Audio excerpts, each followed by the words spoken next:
Guys, and welcome back to All East TV. It's your Leeds versus Brighton pre-match live big match preview, whatever you want to call it. We are getting into this. We're back on the software. Hopefully my mic is going to be not let me down this time for the first time in like 2 years. Please let me know if the mic does go a little bit on and off. Do let me know, guys. You know, you can't blame me on this. You can't blame me on the comments after the video for the mic going crap if you don't tell me during the video. So just tell me. Let me know. Let me know if the mic's going. What if they're not watching live? Yeah, but that's a bit different, Phil. You know, it's I don't know. Phil, anyway, how are you doing, mate? I'm good, mate. It's not my fault. I must admit, everybody's just assuming we're all 8 TV because it's your Wi-Fi. And to be fair to you, my fault this time. To be fair to you, it's not your fault because of the Wi-Fi. But I would say it is your fault for just generally not knowing how to use a computer or the new. You were the one that came on and you muted yourself. Like, who mutes himself on the stream before they go out to go live? No, I think the computer was... Anyway. I mean, just in case you don't get this, guys, I did this, by the way. I basically muted myself like a minute before we were supposed to go live, and we're about 20 minutes live. But anyway, let's get into this. No one wants to know about our shenanigans, Phil. Horrible game, this, if we're being honest. This is going to be a horrible game tomorrow. Listen, if we can get something from the game, I'd be buzzing. It feels absolutely awful to be talking like this ahead of a game at home to Brighton. But the reality is, Brighton are absolutely miles ahead of us at this moment in time. And the trajectories of both clubs have gone in totally different directions since pretty much 2021, to be totally honest with you. Yeah. I am nervous as you don't know what, to be honest, going into this game, to be honest, Phil. I think rightfully so, mate. You know, the Brighton story over the last, what is it, 10 years? You know, we were in the same place for a long time. We were both in League One, and they, for a long time, looked like a league. Let's be honest, they've had a long time outside of the top flight, and this is the best they've ever got. And to be fair to them, they are showing the rest of the country what a well-run club looks like. They've gone from League One back to the Premier League in less time than it took us. They've done it playing a nice brand of football, not spending stupid amounts of money.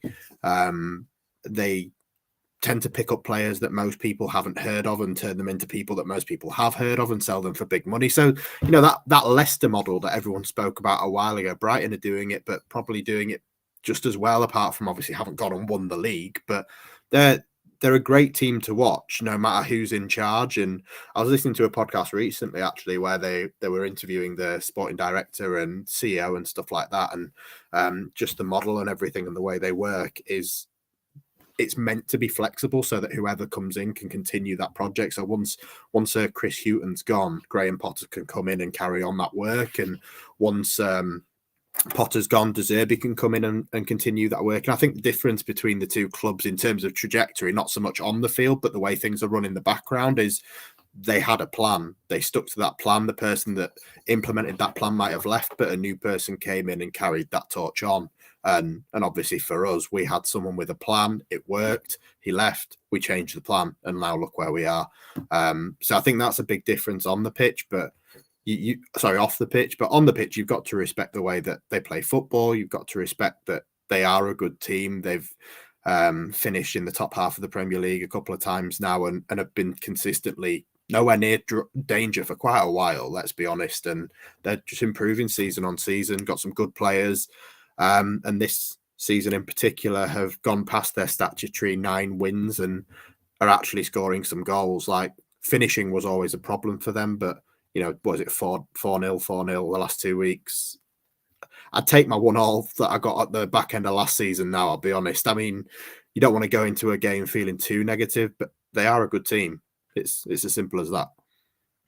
Oh, undeniably, they are a very good team. And it's just incredibly frustrating that we're in a situation now where, if we're being honest, we need a result, possibly a win from one of these next 3 games. And it's Brighton at home, Wolves away, and Arsenal away, and we probably need a result out of those 3 games to not be bottom of the league coming into the final stretch of the season. I'm not saying the games don't become more winnable after that. We have got a decent run of games in sort of the next 5 or 6 after that, but going to the bottom of the league, which is potentially on the cards at this moment in time, psychologically could be very damaging for us. And with respect to, you know, Jesse Marsh, Michael Scubala, it's ridiculous, really, that we've had West Ham at home, Villa away, Brentford at home, Forest away, Everton away. We took 2 points from those 5 games.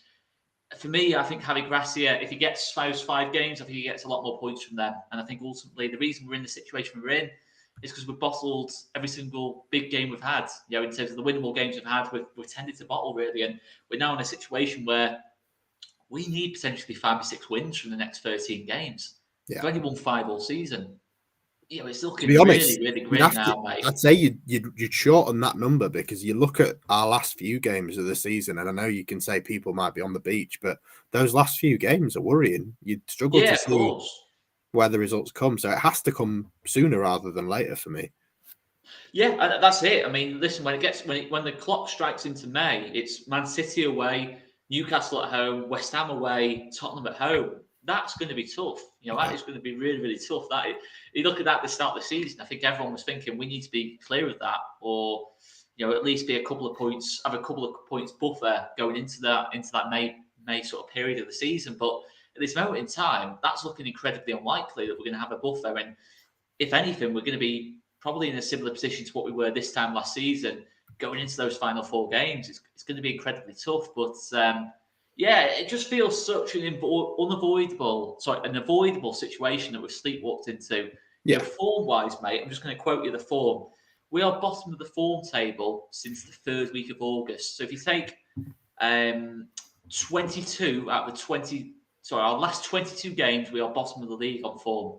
22 out of the 25 games this season, we're bottom of the league on form. We're actually 6 points adrift of safety if you go from form since the 22nd of August. That's grim. That's grim. We're talking over half a season there where we've just been absolutely abject, poor to watch, poor results. And I'm sorry, I really am sorry, guys, because I love to be positive. I really do love to be positive, as everyone knows. I try and be as upbeat as possible. But what can I say, really? This is looking incredibly tough now. And Javi Gracia has got an absolute monster of a job just to keep us in the league at this moment in time, and we can't work a way around that now. It's been 2 years of this, and really the league's looking, I think, high quality this season. I think you've seen a lot of really good teams in and around that bottom of the table. It's going to be really, really tough this season, Phil. Mate, it's end of the day, it's going to be a difficult job staying in the league, and we said that when he got the job. Looking for positives, I do believe in Javi Gracia as a coach to give us a better chance of staying up than the chance we had with the previous coach, and that's not trying to do him disservice, but the results have been poor, and Gracia comes in at a time where really we're fucked, to be honest.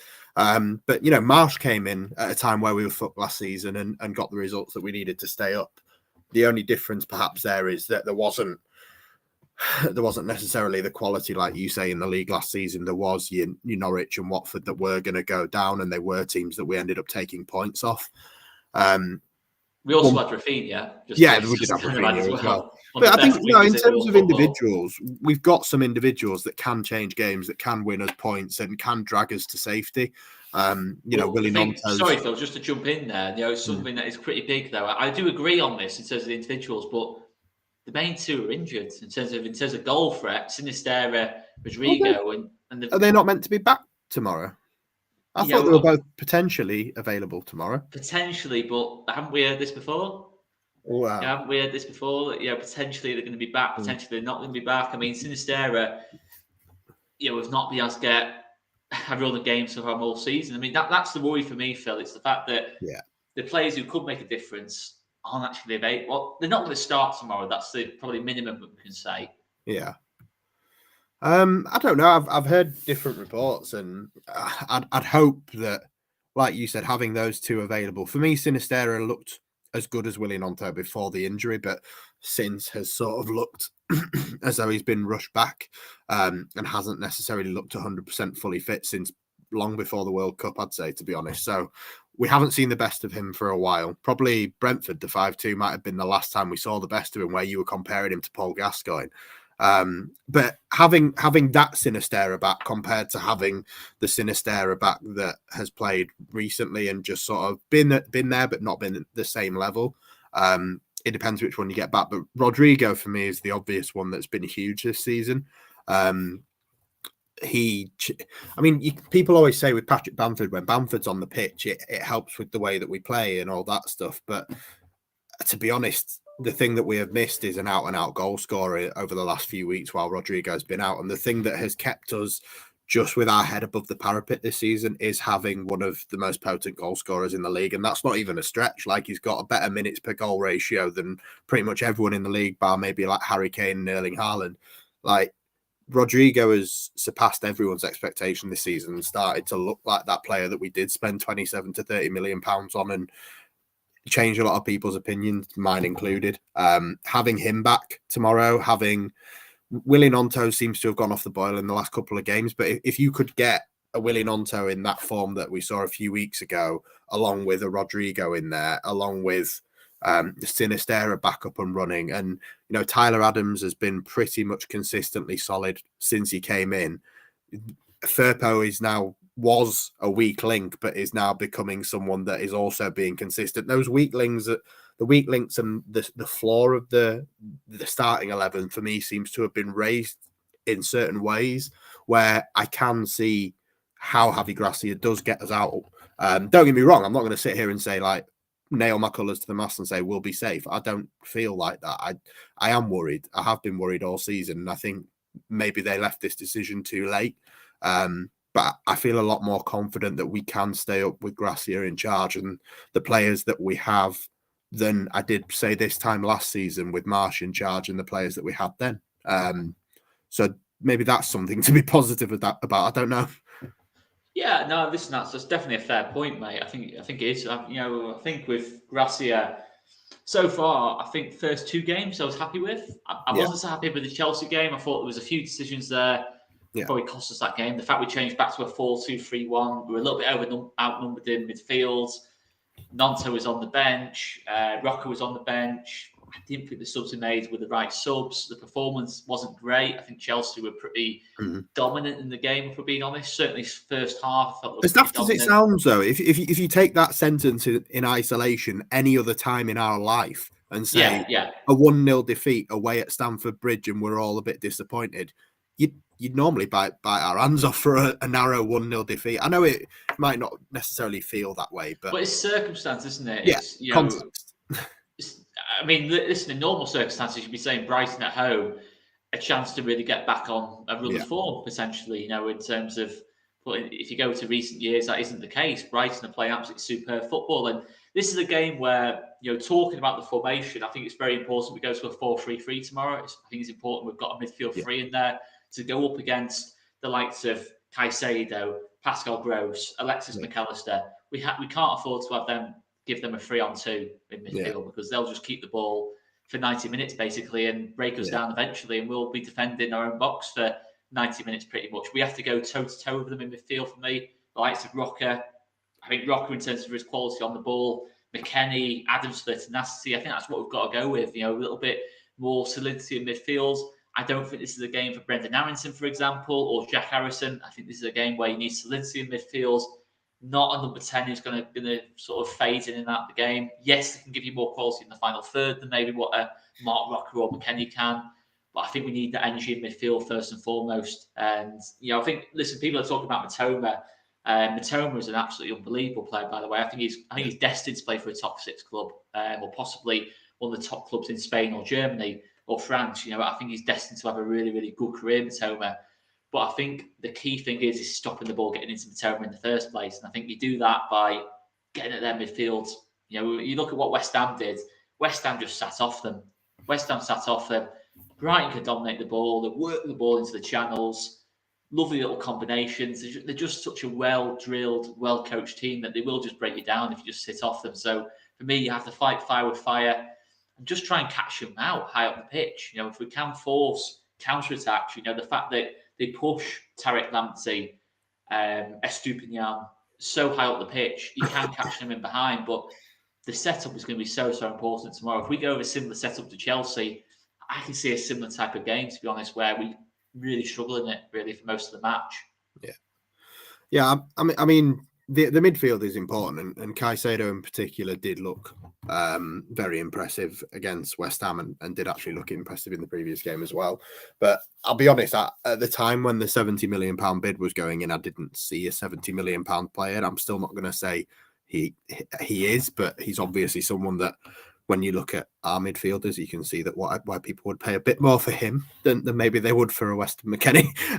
But I don't know. I think, like you said, I've always sort of campaigned for the 4-3-3 anyway. I think it's something that suits the players that we've got, and it's a good system that works. But I think realistically, more important than formation is going to be, the important thing is going to be trying to solve the issues that haven't been there the last few games. So the things that Gracia has done is he's come in, he's made us defensively more solid. I think he seems to have simplified a lot of the things that Marsh was making quite complicated for no reason.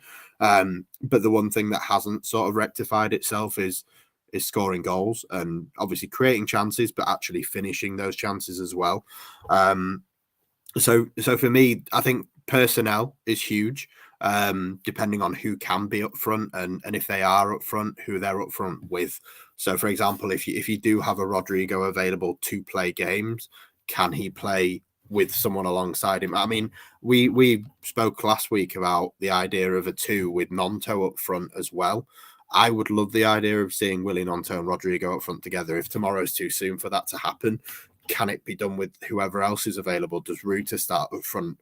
But the one thing that looked, and it's different game to Chelsea, let's be honest. You're not playing on a pitch with 11 £100 million players. There is that was there last week. You can't say that there wasn't a financial gap in what was on the pitch last week. But for me, tomorrow, if you have Ruta up there on his own, we saw that didn't necessarily work against Chelsea. So maybe someone up there to support him a bit more. And I think players that aren't in form maybe don't give them so much faith. I mean, I'm a big fan of Jack Harrison, but it seems that he's gone off the boil a bit. So maybe we should bring him out, and players that are on form, keep them in, and maybe just sort of. I know you like to solidify like that back four and keep it as little change to a back four as possible, but I think Luke Ayling was a bit sort of not suspect but exposed last week. And is there anything that we can do to back that up, or does the midfield 3 back that up a bit more by adding a bit more? That's what I was going to say. I think if you have McKennie kind of pushed up higher on that right hand side, I think naturally that work rate is going to really help Luke Ayling going forward, and defensively. Ultimately, he's going to cover that part of the pitch. And I think with Rocker, you've got that combination for Nonto to play off. Someone who could just thread those passes in behind for Nonto to run onto, or Rutter to run onto.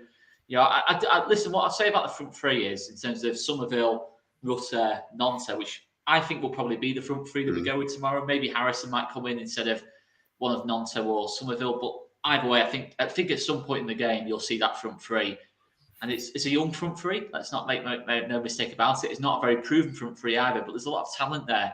It just lacks that one killer in there within it, in terms of that one bit of killer instinct. A Sinisterra or Rodrigo could provide. I think if you have that front 3 with Rodrigo or Sinisterra, you've got a really, really good front 3 then. You've got someone to get on the end of things and finish things off. And that's what listen, I think there's no denying that Sinisterra and Rodrigo's injuries have massively hurt us. And that's probably been a big, big factor in the goals problem. It'd be a problem for any team, Phil. If you took Haaland and Foden at Man City, they'd still score goals, but they wouldn't score the same amount of goals. They would have games where they just can't break down the opposition. Or you take out Haaland and De Bruyne, it doesn't really matter. They're going to be impacted by it. For any team, you take your 2 biggest threats in the final third, both creatively and goal scoring wise, you're going to suffer, and that's football.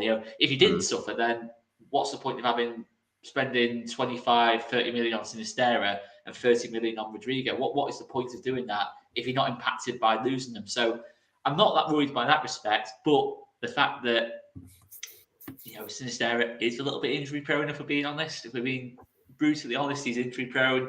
Rodrigo, when are we going to get him back? That's a big, big question. It just feels so unnecessary, both injuries as well. The fact that Sinisterra was clearly playing through an injury against Leicester and Fulham. I think we've both kind of said it to each other. Yeah. And Rodrigo came on when we're 3-0 up in an FA Cup tie at Accrington Stanley. It just feels so unnecessary. But listen, the person who made both decisions has left the football club now, so I'm not going to dwell too much on that. But yeah, this is another point as well. Justin said as well, Rutter on his own won't work. And I do think Rutter, if you put Rutter up front with Rodrigo, go to like a 4-2-2-2, that Harry Gracia tends to like, or a 4-2-3-1 with like Rutter in the 10. I think he's a far, far better player. I do genuinely think that. I think he's still growing as a player. But yeah, it's tough for him. It's tough for him at this moment in time. The fact he's coming he's 20 years old. He's coming for 40 million, and he's being asked to basically save our season at this moment in time. No pressure there. Yeah, I mean, I feel sorry for Ritter coming in where he's coming in and how it's gone so far. But there has been steady improvement, and he does look to sort of got up to the pace of it. And I just think last week you've got to look at the standard of opposition, and I'm not making excuses, but I think the first half an hour of the Chelsea game, I was in the group chat just saying, we're going to get dicked here. I thought it was going to be 4-5-0, and we kept ourselves in the game. We tried to play the occasion a little bit and maybe could have nicked something. And I think the problem from week to week has varied. Some weeks it is a sense of, okay, we don't create enough chances. And then some weeks it's okay, we create chances, but we don't finish them. I think this time it would be nice to have, we are at home. We've played one home game under Javi Gracia. We won it. It's as simple as that. It's a 100% record. So let's go into another home game with a full Ellen Road against a team that, let's be honest, are quality, but they're not. Individually speaking, I know the table will say different, but the individuals on the pitch don't frighten me as much as looking at the players that Chelsea had available last week. There's no one in Brighton's team that I look at and go, Mikhailo Mudryk, just as good. And Mudryk's not even performed properly in a Chelsea shirt yet. But João Felix, that first half an hour was just dictating the game. I don't see Pascal Gross giving me that same kind of, oh shit. Don't get me wrong, they are all brilliant players, but Brighton is a team and it works well as a unit. Another good manager. I disagree a little bit though. I think someone like Matoma, for example, is just to the extent of a João Felix or a Mudryk though. And I like Matoma. What's Mudryk done better than Matoma so far in England? Yeah, so far in England. Career, if we're being honest. I'd say Matoma. You watch the pair of them, you'd struggle to say one excites you more than the other. For me, Mudryk is one of the most exciting young players in Europe, and Mitoma's not in that conversation for me. Personally, I disagree. I think Matoma, the way he's got into the Premier League and just basically just killed it from the minute he's been playing. His stats are just unbelievable. His performances, he's made a fool out of pretty much every right back he's played against.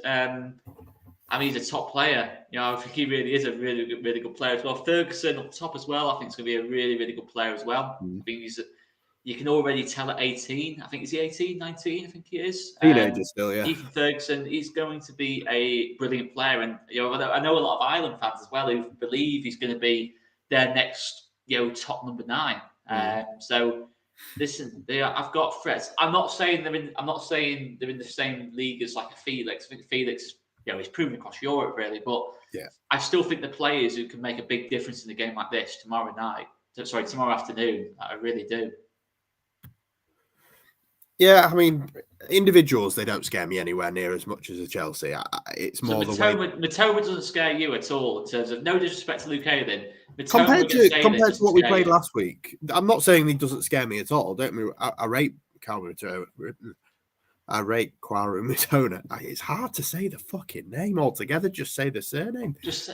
Yeah, I rate Mitoma, but no, not to the same extent as some of the players that were on the pitch last week. It's as simple as that.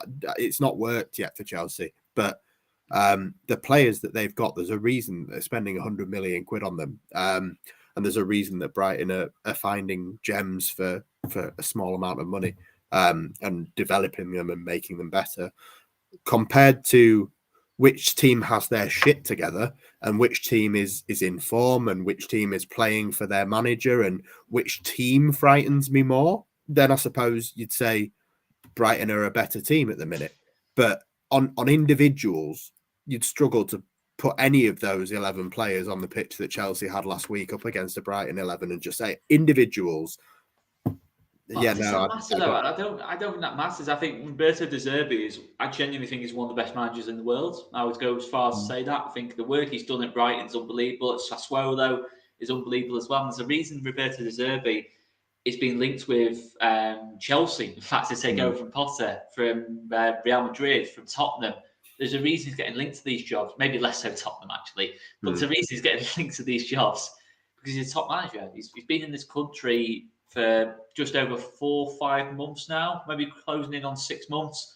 He's done an unbelievable job at Brighton. He's took the job that I don't think anyone thought Brighton would improve after Graham Potter left the club. No. Let's be honest. Did anyone think Brighton would improve? Maybe continue to go on the same lines. They've improved. They genuinely have got an outside chance of top 4. I don't think they'll get top 4, but I think they can get top 6 potentially. I don't think it's totally beyond possibility that they end up finishing above Tottenham. They're a better team than Brentford and Fulham, who are both. They're a different level to Brentford and Fulham. And let's bear in mind, Brentford and Fulham, despite also not having that many top class individuals outside of say like Tony or Paulinho, we couldn't beat them. No, we still couldn't beat either team. We got battered. They've annoyingly all got good managers that you don't want to admit are good managers. Well, I mean, Thomas Frank and Marco Silva are not top of my Christmas card list. But the point is, I'd say genuinely right. I would genuinely say, just to your point, Phil, if you went 11 v 11 between us and Brentford and Fulham, you'd probably say Leeds would end up having the best players, in most positions. Yeah, fair. I think you'd probably say that. I think you're going like Tyler Adams against Matthias Jensen. You're going to go Tyler Adams. I'm not saying we're nowhere near as good a team as Brentford. Yeah. Never mind before you start talking about who is good as Brighton, for example. Yeah. We're not. We're just not anywhere near as good as those teams. Yeah. No, but I mean... And we spent millions upon millions more. I get the point. And obviously, in comparison. Tomorrow we're playing Brighton. We're not playing individuals. We are playing the team. So I understand the point. All I was saying was on a level of individuals and who frightens me more, people that we played last week made fools of certain players. Chilwell versus Luke Ayling was a bit of a battle that was very one-sided. And you can say that's because Somerville didn't help him out at all. But that's something that the system... I think that can easily happen tomorrow. Matoma against Ayling or Tariq Lamptey. If you get Tariq Lamptey, he's basically a winger at fullback. Isn't Lamptey injured?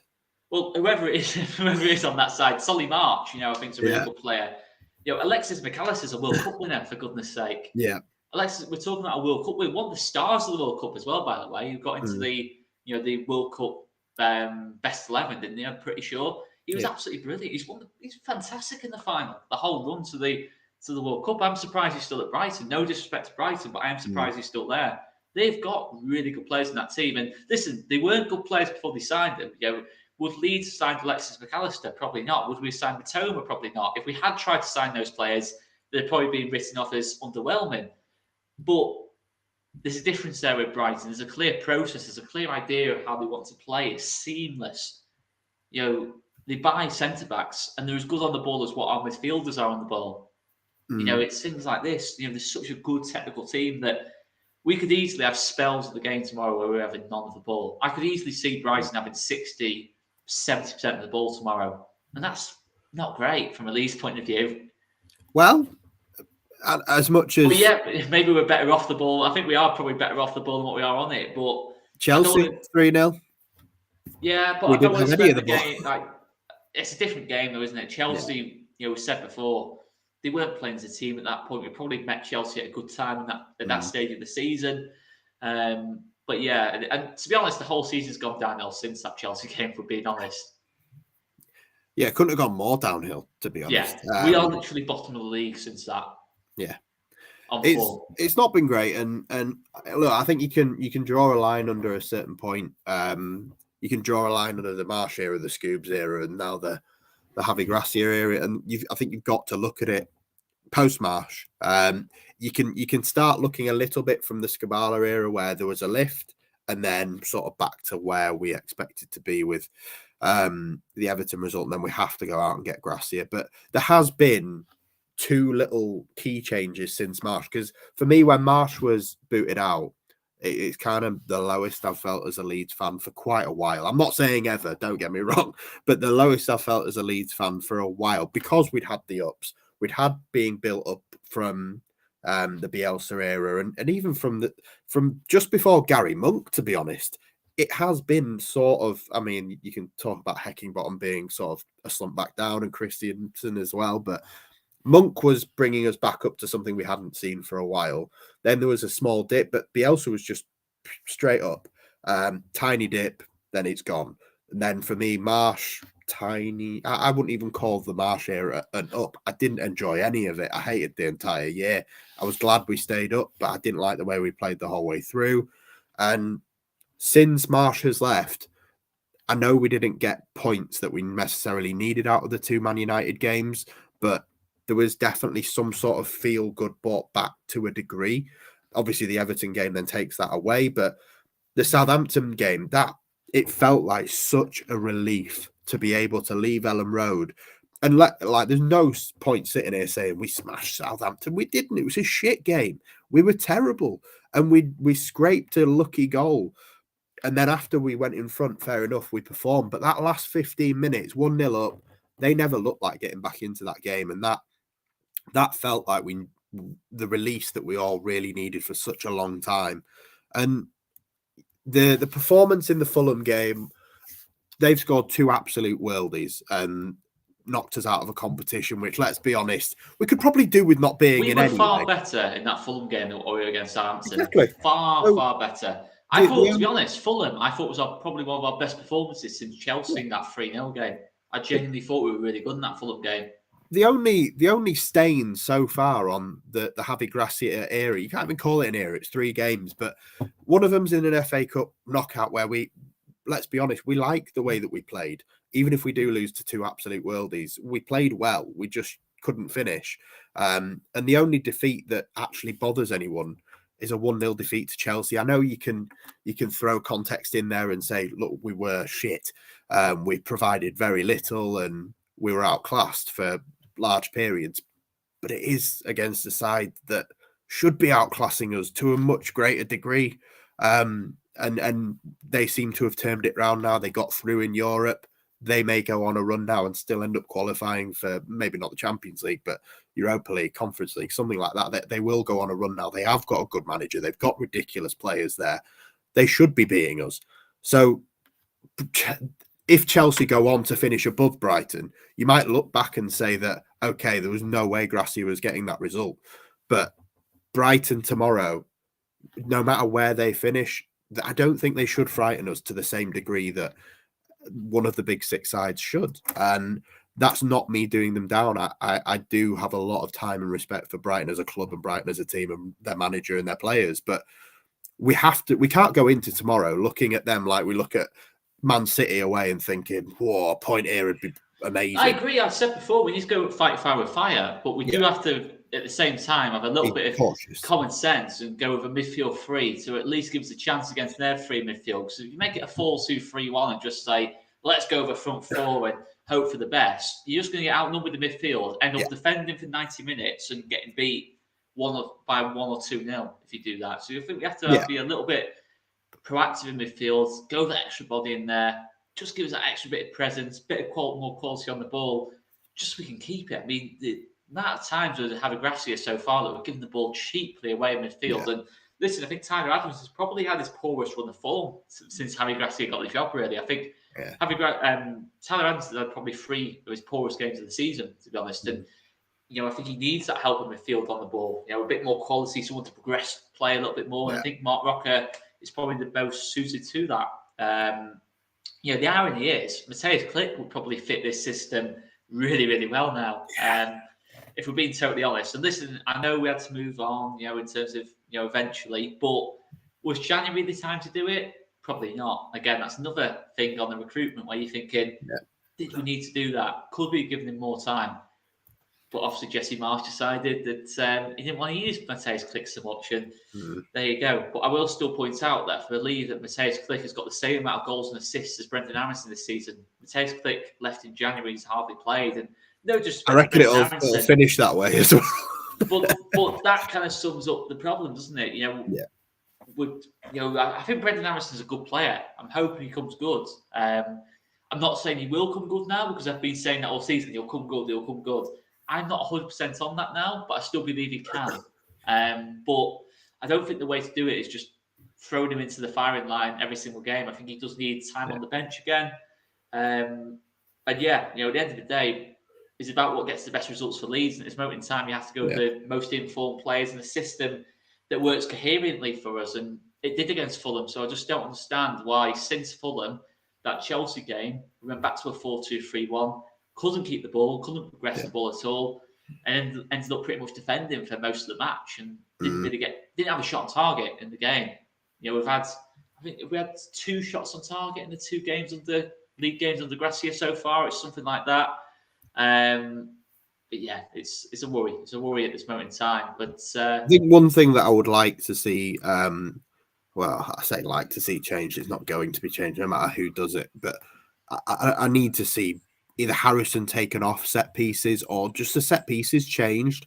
Because the set pieces, Mark Rocker took 2 against Fulham. We both almost scored from both. in fact, we had one disallowed for no reason, and then Rutter, I think, missed a sitter after that. Yeah, but even if it's not Rocker on the pitch, even if it's not Rocker taking the set pieces, like, do we really need 2 players stood over a free kick when we all know who's going to hit it?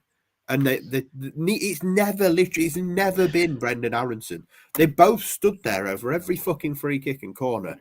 Never has Brendan Aronson actually took one where Jack Harrison is stood next to him. He hit one off the bench against Southampton or whoever it was a couple of weeks ago and hit the post. Harrison wasn't even on the pitch at that point. Every time they've ever stood next to each other and done this, and we all know who's taking it. Just, first of all, neither of them can actually beat the first man anyway. So give it Max Verber. I know he's one of the players you want in the box to head the ball, but he seems to be able to not hit the first man. Just let him whip a ball in, for fuck's sake. Just get him off the set pieces. And I don't want to see that, because that's draining. And it's something that, especially on a tetchy like Ellen Road Day anyway, like, you can kind of see it winding the fans up more. And you want, while we're in this sort of love bubble of he's only had one game at Ellen Road and it went well, we won it, let's not give the fans opportunity to get stressed. Let's make because other than that, I can't say I was disappointed with Southampton after I calmed down. We won. We got 3 points, and I didn't care how we did it. It was never going to be a particularly pretty on the eyes game. It wasn't never going to be that. I don't care if it's not pretty, but it was literally 3 points or nothing type of game, really. But we're up to just under 40 minutes now, Phil. I mean, let's start moving towards a prediction for the game before we wrap this up. I mean, if I'm being honest, I would take a point right now. If you offer me a point right now, I'd take it. Just say it gives us some momentum, pushing on and that lot, and going into like Wolves away, which, listen, Wolves away is going to be tough, but it's doable. Wolves away in terms of winning there. Wolves have lost to Bournemouth, have had some really inconsistent results this season. I'd take a point. Listen, I'd be absolutely buzzing if we won the game, but realistically, I think a point would be a solid result for us tomorrow. And we could quite easily be in the bottom 3 by tomorrow if we only take a point. But, it's, one of those things. Yeah, I mean, look, last time we played Brighton at home, and I know there was little differences here and there. There's players that played for us that day that made a big difference that definitely aren't going to be playing tomorrow. Joffrey obviously isn't going to be there. We don't know if Pascal Stroik's going to be back available or not. But, they've got different players as well. But last time we played them, 1-1. We kept ourselves in the game and we nicked something late on, and that point went on to have a huge sway in how the final day of last season went. I don't think that they are ridiculously better than us, and I don't want to be in my words in a few days. Like, if we they play, are, Phil, they are ridiculously better than us. If we were to play well and they were to have an average day, there isn't there isn't a day where we should be getting smashed at home. We should be able to, let's be honest, keep things tight, stay in the game. If they score, try and peg them back, and a 1-1 should be not too far away. Like, don't get me wrong, I could see a result where they do beat us, but I'd be really annoyed if it was a 4-0 like West Ham got. That would Of piss me off. course. I'm not excusing that at all. I think we should be going into the game minimum looking for something. We can't be in this stage of the season not doing. But if we're looking at performances of the both teams, even to having Gracia, you have to say Brighton are overwhelming favourites tomorrow. But big thank you to Samuel Epstein. It's good to see you again, mate. Hey, lads, hope you're keeping well. I'll take a point as well, but going to be working through the games are sad times. Let's hope Rodrigo is back. And yeah, listen, if it is true Rodrigo and Sinisterra might be on the bench tomorrow, great. Absolutely, no, not just great. Fucking great, to be fair, because we can come off the bench and make a big impact tomorrow. And that's exactly what we need. I'm sorry to put someone that hasn't paid for having their comment on. I had to put this one on. That's amazing. By 4. Nice and positive there. Nice. That's what I call a proper Leeds fan. It softens the blow if it actually did happen. Yeah, absolutely. No, I hate to say like it. Anyone other than Man City, I hate to say I'd take a draw, but you'd take a draw tomorrow, and 1-1. I don't want it as daft as it sounds. Like I'd be glad for us to get another clean sheet, but I also want to see us score a goal just so that I can be reminded that we can. I'm not saying we can't win tomorrow. We could win tomorrow. They could have an off day. We could really get it all right, but I think it is more likely that a draw is the outcome, and you'd take it. You can't be losing games at this stage of the season where we have to be putting points on the board. Don't get me wrong, we have to go and fucking win games, 100%. But if you can't win, just don't fucking lose at this stage of the season, the position we're in. Yeah, no, I absolutely agree. I mean, unless there's anything else you want to add, Phil, I think that's pretty much that, mate. I can't think of anything else I want to add, really. I think that we should add something to do with football prizes. Yes, I 100% agree with you, because there are some fantastic prizes on offer this week with football prizes. And a trip back to happier times. The Leeds United 1972 squad signed and framed shirt, £250. This is basically yours. This isn't even a prize. This is basically a chance to literally buy the shirt. What an unbelievable souvenir this is. So I've spoken about football prizes a lot in the last couple of weeks, guys, because we're very happy to be working with football prizes again this season. And it's not just competitions. It's important to point out that there are plenty of other bits in the football prizes shop as well to check out.